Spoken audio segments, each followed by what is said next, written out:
তোমার হচ্ছে কি? এই চুপ করো সবাই, চুপ বসো সবাই। কি শুরু করেছো? হ্যাঁ, এই সবাই শুনো, তোমাদের আজকে গরুর রচনা পড়ে আসার কথা ছিল।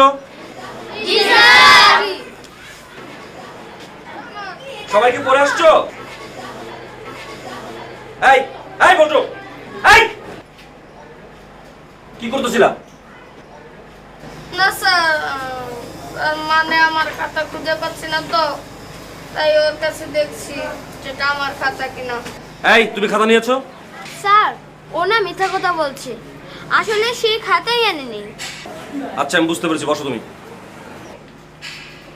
বল্টু, তুমি আমার সাথে বাদরামি করো।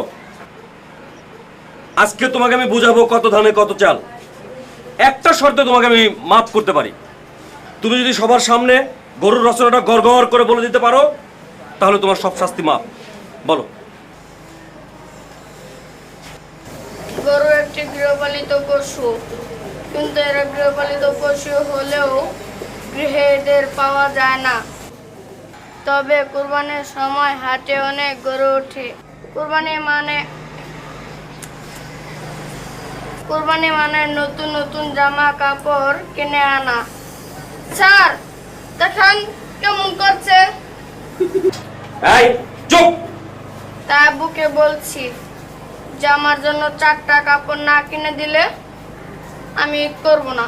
আর আম্মু বলেছে ঈদে ডিপ ফ্রিজ না কিনে আনলে নানুর বাসায় চলে যাবে, তাই আমার ইচ্ছে পূরণ হলো না। আর ঈদের সময় গরুর গোশত খাবো আর স্যারকে দাওয়াত দেবো।